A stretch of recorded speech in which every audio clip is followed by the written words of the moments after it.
Saya tentu sebagai perwakilan dari pihak Loli saat ini ya. Jadi bukan seperti yang dibilang Hotman bahwa saya ini pengacara Loli. Emang kita tahu apa?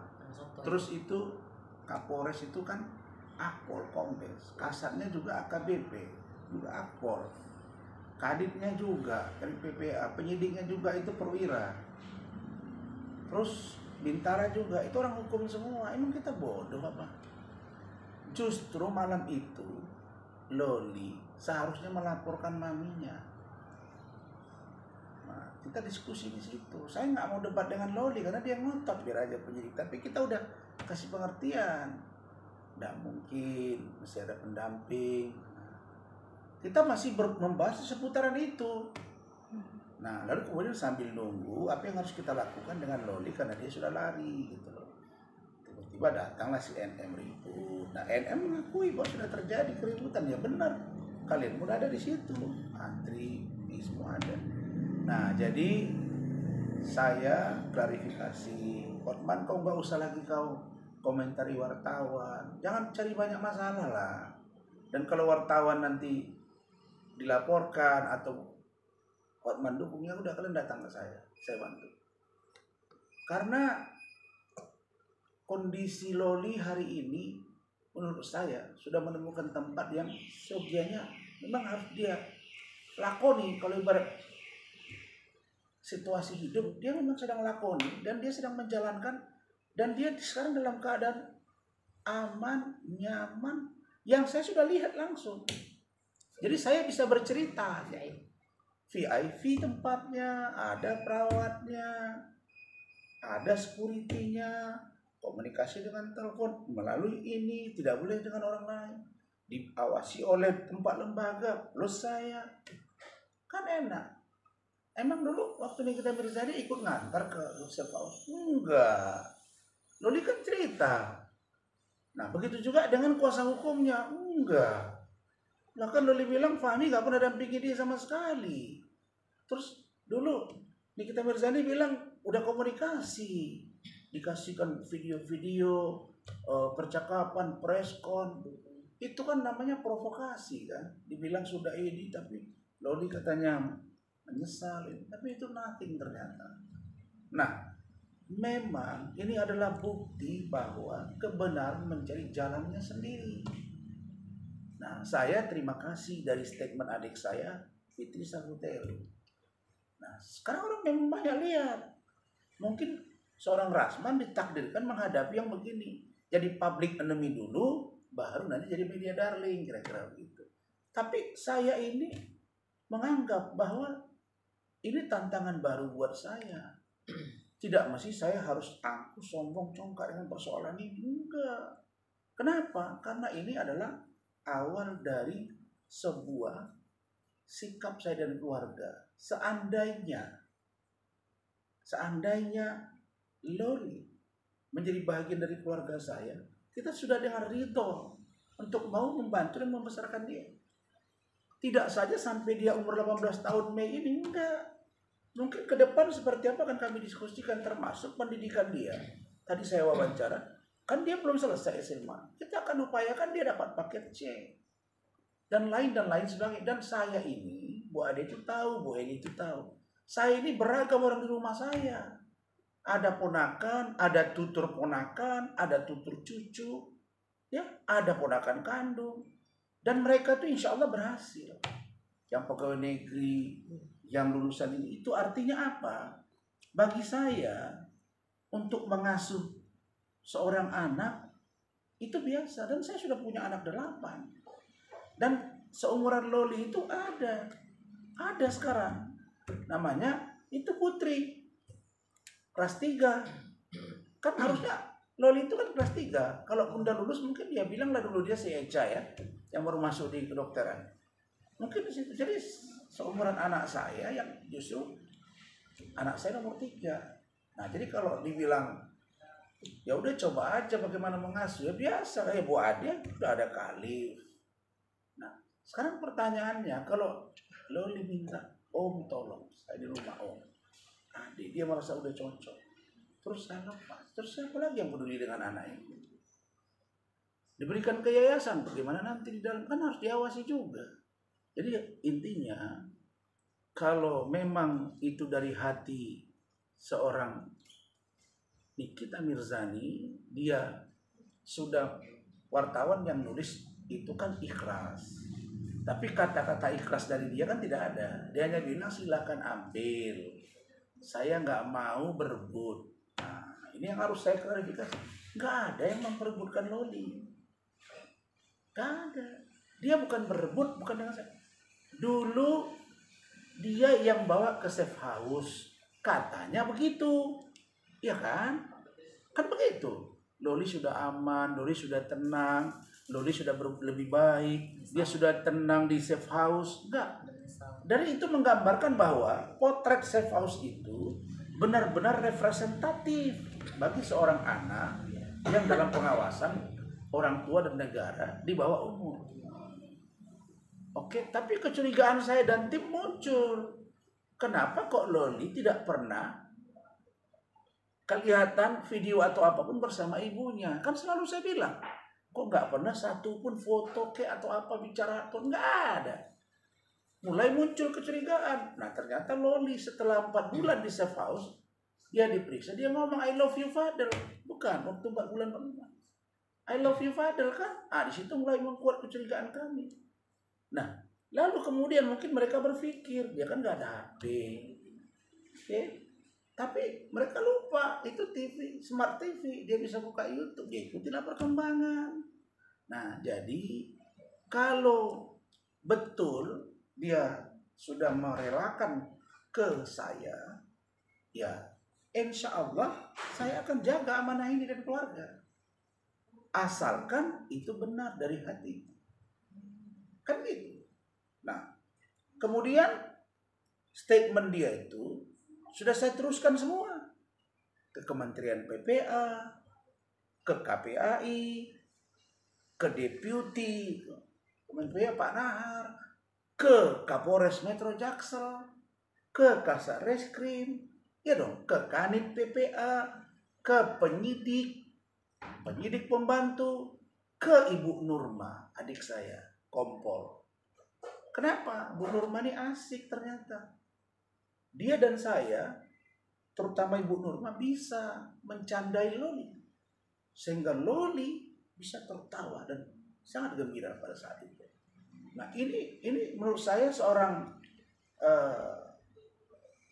pejabat Polres, dari seorang adik saya Kompol Nurma Dewi, yang mampu membangun situasi yang harmoni.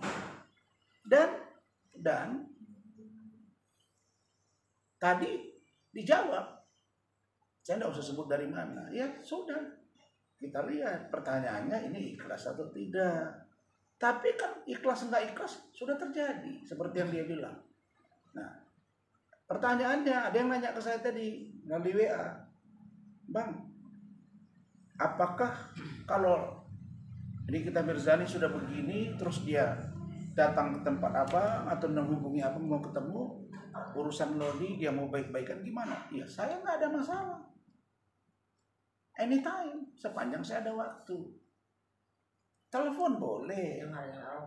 Tapi saya nggak bisa ketemu hanya saya dengan dia berdua terus, nggak mau saya, karena saya melihat ini orang nggak bisa dikontrol emosinya gitu. Dia boleh marah ke saya dan saya sudah kena, tapi kalau saya sudah marah ke dia nanti nggak bisa saya kontrol, gila gitu kan. Saya lebih gila, jadi saya kira itu saja. Dia kalau mau komunikasi dengan saya, ya monggo datang ke rumah ini, mungkin dia lihat rumah ini kecil, layak tidak, kan gitu ya, boleh.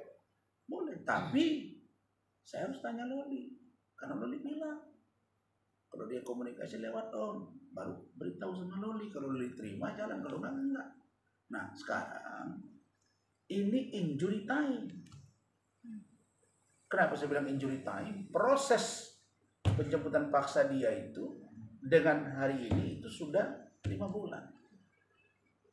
Kemudian untuk sampai pada deadline-nya itu, kalau ibarat berita harus dibuat atau Loli 2 28 Mei. 4 bulan lebih sedikit.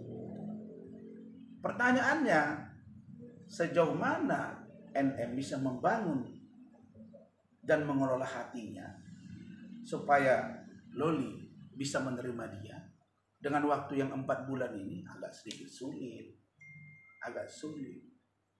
Nah, tapi pun begitu, saya berusaha. Saya dengan Ibu Ade, Bu Eli, nggak ada niat untuk memecah belah dengan ibunya. Dan tidak ada kata-kata itu. Bahkan saya sudah mengatakan, Loli, itu Nikita Mirzani mama kamu.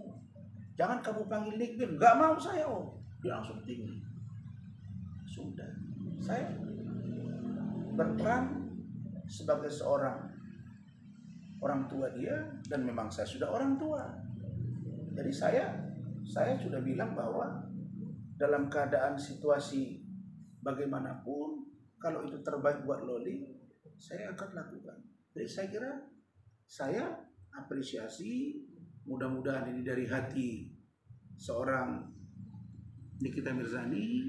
Nah, lalu kemudian yang saya agak miris kalau itu benar ya, soalnya tadi ada pertanyaan wartawan, katanya mau punya anak lagi perempuan, terus mau konsul ke dokter. Nah, itu yang menurut saya harus diluruskan. Kenapa? Nah, kalau mau berurusan dengan urusan kehamilan, tentu harus menikah dulu. Suaminya siapa? Setahu saya kan belum ada suaminya sampai sekarang. Iya kan? Nah, kalau itu rencana bagus. Tapi jangan dendam ke Loli. Karena Loli begini terus gua punya anak satu lagi. Mudah-mudahan datang perempuan yang lebih baik. Nanti keburu tua. Umur Loli berapa? Umur NM. Kalau tunggu lahir 9 bulan kemudian, umur berapa tahun? Tidak ada. Bulatkan niatmu, tekadkan hatimu, Nikita, bahwa Loli akan kembali ke pangkuan. Ya, okay. Kau bawa dalam solatmu. Doakan juga dia mendengar kami, dan doakan supaya Nikita Mirzani dan Rasma dan keluarga itu bagian dari kita bersama. Ini bukti bahwa usaha manusia kalau Allah tidak ridho tidak bisa. Karena itu ada campur tangan Tuhan. Ya udah, koreksi dirimu sama dengan saya. Saya nggak pernah memelihara kemunafikan. Walaupun saya tidak menuduh dia munafik, tapi setidaknya saya tidak mau memelihara kemunafikan itu. Bang, dengan adanya statement dari NM tadi nih Bang, yang seperti sudah memberikan lampu hijau ya, katakan ya Bang, untuk silakan untuk adopsi yes. Loli sendiri gitu. Apakah langkah Abang setelah mendengar statement tersebut akan mempercepat proses adopsi atau seperti apa Bang? Ya, kelihatannya memang saya akan komunikasikan dengan pihak kementerian, karena itu sekarang yang instrumen di depannya. Nanti seperti apa, kalau memang dia sudah rela, enak nih, ya kan? Dia sudah rela, mungkin dia buat surat ya kan? Bicara di kantor polisi, di Kementerian PPA. Ya udah, sekarang saya serahkan ke Bang Rasman, anak saya ini. Tolong bimbing. Boleh. Kan nggak mesti harus ribut sampai harus ke sana ke sini, tapi jangan lagi main ribut, ya kan? Nah, jadi kalau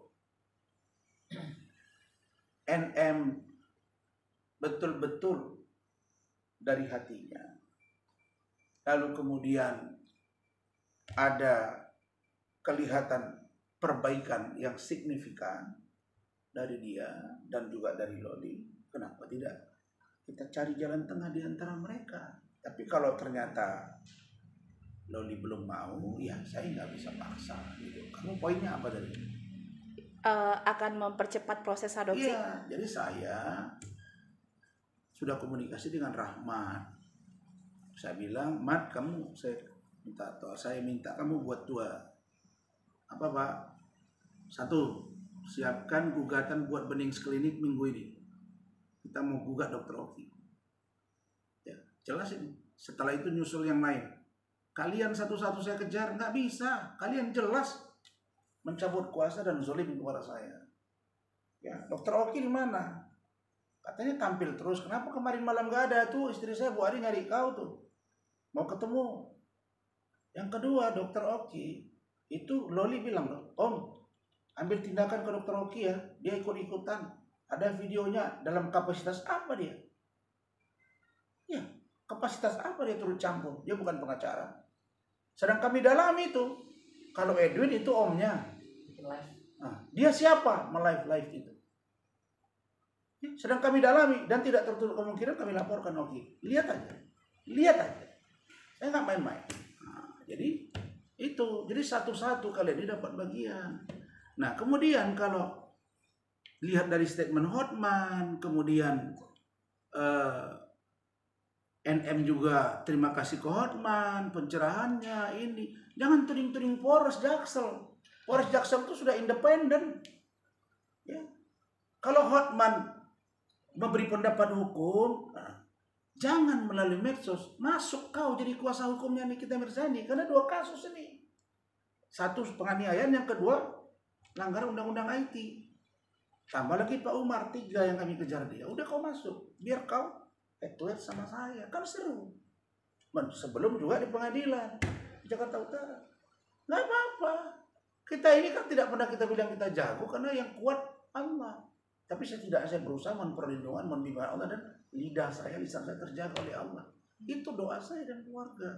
Tapi kalau cerita takut, enggak, terus berdarah kok. Rasman, ya, saya kan orang lemah, tapi jangan, karena dia perempuan, laki-laki mah. Tapi kalau begini kan kita lihat juga ukurannya. Masing-masing kita punya penjaga diri, Tuhan dan keyakinan kita serta upaya kita. Jadi ada yang Rasman itu pokoknya berdarah, lemah, ya. Tapi jangan 2 kali. Nah, kita kan juga punya hitung-hitungan kan. Gitu. Oke, Bang. Artinya kan ini dari pihak Abang kan mendengarkan pihak Laura yang mengatakan dia tidak pernah dijenguk, dia tidak pernah nah, tapi kan dari pihak Niki sendiri kan dibilang bahwa ada inilah komunikasi mungkin dengan omnya atau siapa. Nah, ada nggak sih selain 2 orang ini yang artinya membenarkan pihak mana nih, apakah Loli atau Laura yang ini? Sekarang begini, ketika dijemput paksa oleh NM, Edwin plus Oki yang nggak jelas kapasitasnya secara hukum ya, oke? Di situ dengan tegas negara berpihak kepada NM. Apa buktinya berpihak? Polisi ikut bantu, dibawa ke safe house. Karena negara, institusi, polisi, kemudian PPA melihat dia, ya benar. Kan kira-kira begitu logiknya. Ya kan? Dan kita semua hampir percaya ini ibu baik, ini anak brengsek. Kira-kira begitu pikiran orang. Oke? Nah, sekarang Loli keluar. Dia bersuara lewat saya. Kita sampaikan, kita dengarkan. Malah nambah ini, bukan lagi Polres Jaksel saja PPA-nya, ikut Polda, ikut Mabes Polri, Kementerian, KPAI, turun semua. Didengarin. Terus putusannya kemana? Kan didengar kemauan Loli, bukan NM. NM juga mau datang, nggak mau Lolinya. Terus saya yang bicara mewakili diri Loli, diterima, dibawa. Pertanyaannya, yang dipercaya sekarang Loli atau NM? Tafsirkan sendiri. Begitu logikanya. Artinya, kalau saya melihat bahwa negara setidaknya ya menerima mungkin lebih banyak kepercayaan mereka dari apa yang disampaikan Loli. Tapi bukan berarti Loli benar semua, bukan berarti NM juga salah semua. Tapi yang mereka lihat sekarang bukan proses pembenaran, tapi proses anak ini, kenapa dia lari? Dia ceritakan safe house tidak sesuai harapan. Kemudian di situ ada ketidakadilan. Yang ketiga, ibunya ternyata tidak jenguk dia.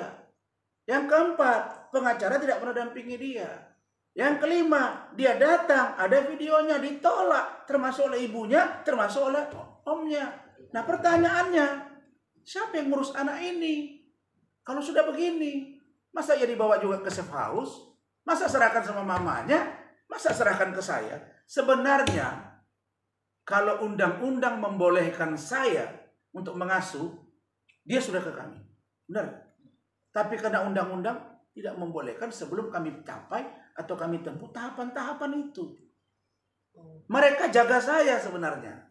Ibu Kementerian PPA, Ibu KPAI, Ibu Kanit, Polda. Mereka bilang, Bang, kami jaga abang. Aku juga tahu. Aku cuma kan mau lihat respon mereka. Saya hanya bilang, tolong negara hadir. Dan mereka sudah hadir. Terus apa masalah? Oh, masalah bajunya, tanya Bu Ade. Sangat prihatin kita, pakaian dia. Odol gigi nggak ada. Bros gigi nggak ada. Sabun nggak ada. Handuk nggak ada. Semua kita cover. Kami mungkin akan komunikasi. Kan hari Senin saya diperiksa. Saya akan komunikasi. Karena kita nggak bisa lagi langsung begitu. Sekarang yang instrumen di depan itu adalah Kemen PPA. Dia koordinasi ke dia. Nggak bisa. Kita antar makanan kita semua. Nggak bisa untuk itu, nggak bisa. Dan saya memang mengambil alih, saya diskusikan. Kamarnya, ininya. Loli minta Om TV-nya udah besok. Kemudian jangan dikunci Omnya dari luar. Saya trauma karena saya di rumah sering dikunci. Nah udah kita omongin, enggak. Terus orang mau masuk semua, nggak bisa. Ketat sekali. Jadi ketat dalam pengertian untuk kebaikan dia. Biar di recovery dia punya batin, perasaan, fisik, semua lah. Jadi kalau dari saya, kami perkembangan Loli ini menurut saya menjadi potret bahwa negara hadir. Dan safe house yang ditempati Loli itu harus diperbaiki, evaluasi, dan bila perlu lakukan investigasi. Harus dilakukan investigasi menyeluruh. Masa orang digabung-gabung dengan HIV AIDS? Ada yang umur 14 tahun, masa orang digabung dengan ODGJ? Ada lagi open BO di situ, kata Loli. Ini bahaya. Dan kemarin kan pernyataan dari adik saya Nurma itu kan ngomong bahwa PPA yang menangani dia, UPT itu menyerahkan kembali kepada Polres. Apa-apa, tanggung jawab Anda di mana? Nggak bisa. Nggak bisa. Mereka harus bertanggung jawab. Apa yang disampaikan Loli itu benar atau tidak, tolong dilakukan audit investigatif secara menyeluruh supaya orang nggak kejebak. Safe house, rumah aman tapi tidak aman. Aman apanya? Tidak aman hatinya, tidak aman keselamatannya, tidak aman kesehatannya. Iya dong, ternyata dia gimana? Dia lari gitu.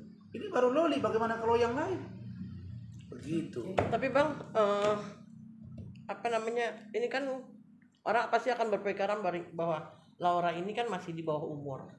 Artinya masih dalam pengawasan orang tuanya. Itu gimana Bang untuk penjelasannya? Ya penjelasannya kan udah dibilang tadi. Kalau dia nanti di sana membaik psikisnya, nanti lembaganya akan rapat. Sebenarnya sudah ada solusi, sudah ada. Dan itu sudah kami bicarakan. Kalau dia posisinya harus dirawat 4 bulan di sana, 4 bulan. Kalau lebih baik, lebih cepat nanti membaik, ada solusinya, sudah ada. Dan nanti itu tinggal kita sesuaikan saja pada waktunya. Dan waktu 4 bulan itu sebentar. Tapi kita nggak ada niat ya, saya klarifikasi ya, kita nggak ada niat begitu selesai mau kita kawinkan, nggak ada. Itu hanya candaan. Nikah itu pasti dia akan lakukan, tapi pada waktu yang tepat dan sesuai dengan keadaannya. Dan saya pasti akan panggil Fadel, saya akan panggil orang tuanya, karena saya berada di posisi Loli sebagai ibunya dari seorang bapaknya, dan sebagai ibunya Bu Ade, yang ini seperti anak kami. Itu kami bicarakan. Walaupun dia tidak lagi menjadi tanggung jawab ibunya, tapi tetap akan saya komunikasikan ke NM. Ini dia mau nikah loh NM, kemana tahu mereka masih bermusuhan kan. Sepanjang saya masih dapat nomornya, saya akan sampaikan. Dan keluarga Pak Bajide ini juga akan saya ajak diskusi. Anak ini bagaimana? Kita nggak akan lepas begitu saja. Enggak. Ya mudah-mudahan Allah memberi petunjuk supaya keluarga saya bisa bersama dengan Loli dalam keadaan baik. Dan Loli bisa melewati hari-hari dia yang saat ini barangkali masa-masa injury time. Untuk dia beranjak dewasa menentukan hidup dia. Begitu. Terima kasih Bang.